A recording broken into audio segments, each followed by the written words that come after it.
wish to draw some electronic unit that has somewhat of an odd shape, you always draw the box. Then after you've completed the box, pick some point on the corner and head it up for the corner of the box. Then extend that box into the background and run this line up to that extended corner. And then add as many buttons as you want to. If you don't have a sharp corner, say it's round, you leave a highlight in the middle and shade the side portion of the box. And then skip a space and shade this area. But make this area definitely darker than the front portion. And this is how you draw odd shapes. You carve it out of a box, as you do all other forms. If I want to draw an automobile, say a sports car, the first thing I do is draw the box, the kind of box that I believe the car will fit in.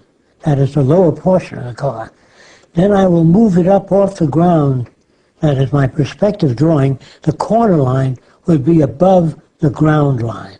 This is the ground line.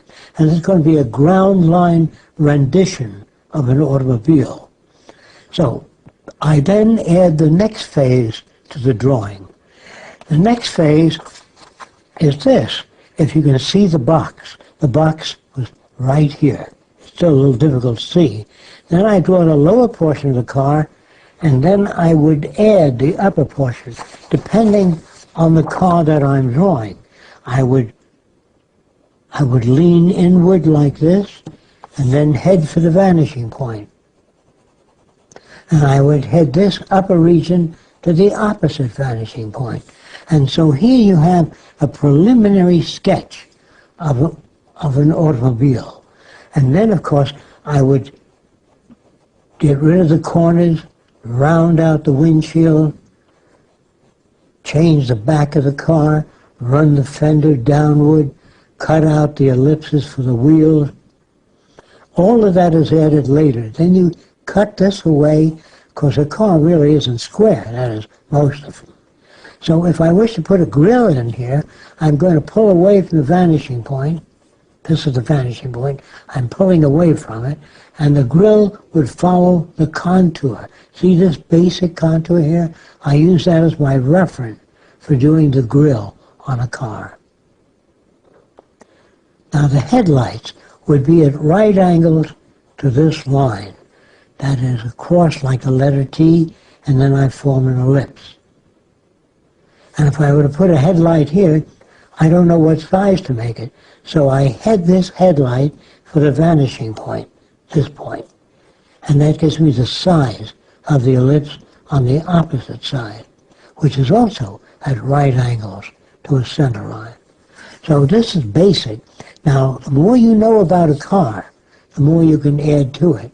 For example, I might shade the windshield with a slanted line so that the highlight comes out at an angle, which means the windshield is tilted forward.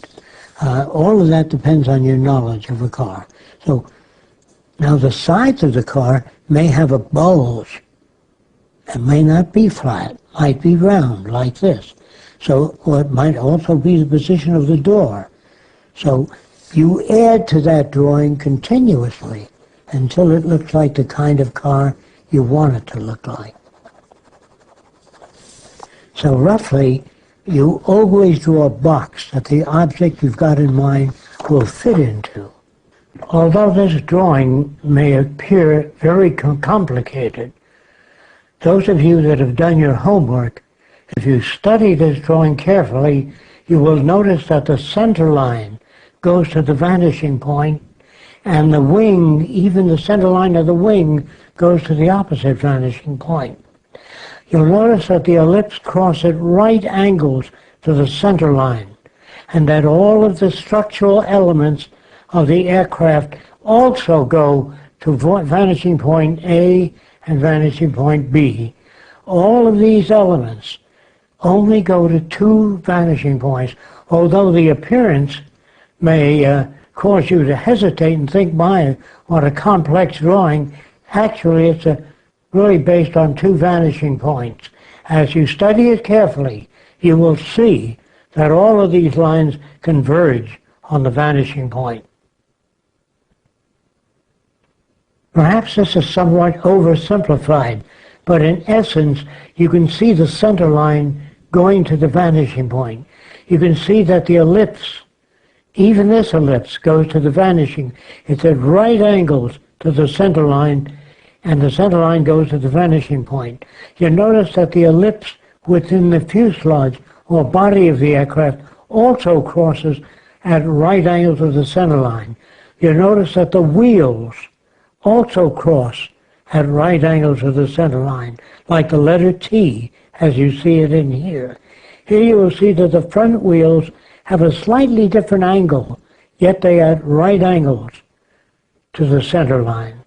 So really, the complexity of a drawing is only in your head. But when you see a drawing and begin to look at it in terms of the vanishing point A and vanishing point B, it will help you simplify your understanding of a complex drawing.